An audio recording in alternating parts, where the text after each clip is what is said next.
நாங்க coming from Tiruppur. Basically support Bengaluru, but Thala is always ultimate. CSK is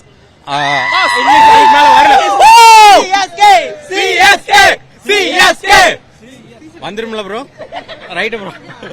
செம்ம excited.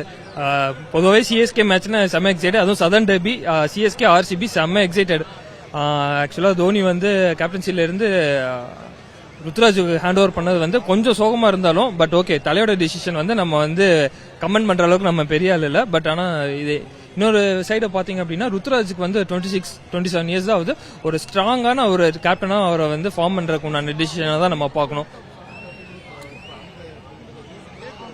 ஆக்சுவலா நேற்று நாங்க கரூர்ல இருந்து வரேன், ஒரு 400 கிலோமீட்டர்ஸ். நேற்று ஈவினிங் எல்லாம் பேக் பண்ணிட்டு எல்லாம் ரெடியா இருக்கப்ப திடீர்னு பார்த்தா ஐபிஎல் ஹேண்டில் இருந்து வந்து கேப்டன்ஸ் போட்டோ ஷூட் கப்போட வருது. தோனி எங்க தலை எங்கன்னு பார்த்தா தலையில அந்த இடத்துல ருத்ராஜ். அப்புறம் தான் சிஎஸ்கே அபிஷியல்ஸ்ல இருந்து நியூஸ் வருது. ஓகே, இது வந்து ரொம்ப ஒரு மாதிரி ஒரு ஹார்ட் பிரேக்கே ஆயிடுச்சு. இருந்தாலும் ஓகே, நம்ம அதெல்லாம் இல்ல, நம்ம பார்க்க போறது தலைய. அதுக்கு செம எக்ஸைட்டடா இருக்கேன். ஓகே, தலை வந்தா மட்டும் போதும், அவ்வளவுதான். சொல்லுவாங்களே அந்த சிங்கம்லாம் வந்து ஜங்கிள் அடைச்சு அந்த கூண்டுல அடைச்சு வச்சிருந்தே தெரியாது, அந்த ஜங்கிள் போய் வேட்டையாடி பார்த்தா அப்பதான் அந்த ஒரு த்ரில் இருக்கும் பாருங்க. அது இப்ப சேப்பாக்குள்ள உள்ள என்டர் ஆறப்ப ஒரு சவுண்ட் வரும் பாருங்க. அந்த எக்ஸ்பீரியன்ஸ் வந்து லைஃப் டைம் எக்ஸ்பீரியன்ஸ் அது. ஓகே, அந்த அதர் ஹேண்ட் வந்து சாதாரண டீமும் கிடையாது. பை பேப்பர் வந்து பாத்தீங்கன்னா விராட் ஸ்ட்ராங்கான டீம். விராட் கோலி இருக்காரு, ஃபேஃப் இருக்காங்க, மேக்ஸ்வெல் இருக்காங்க. பவுலிங்னு பார்த்துட்டா வந்து கொஞ்சம் வந்து ஒரு அவ்வளவு பெரிய பவுலர்ஸ் இல்ல. பட் ஆனா ஐபிஎல் 2020 அப்படின்னு பாத்தீங்கன்னா வந்து அன்னைக்கு டேவோட யார் பெஸ்ட் அவங்க கொடுக்குறாங்களோ அப்படிதான் பார்க்கணும். பை பேப்பர் ஸ்ட்ராங்கா இருக்கலாம், யாரு வேணாலும் இருக்கலாம். அன்னைக்கு டே யாருக்கு எடுக்குதோ அவங்க தான் வந்து அன்னைக்கு சூப்பர். ஆனா அப்படின்னு சிஎஸ்கே எல்லாம் விட்டு தர முடியாது. கண்டிப்பா சிஎஸ்கே தான் ஜெயிப்பாங்க.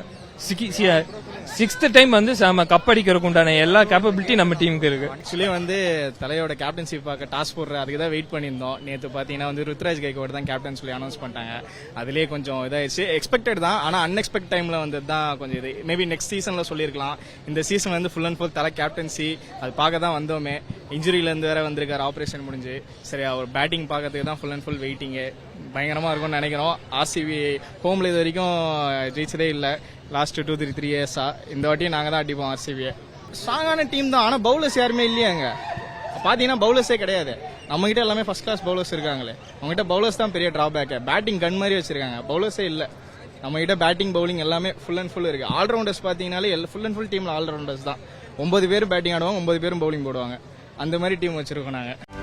செய்திகளை உடனுக்குடனும் துல்லியமாகவும் தெரிந்து கொள்ள சப்ஸ்கிரைப் பண்ணுங்க.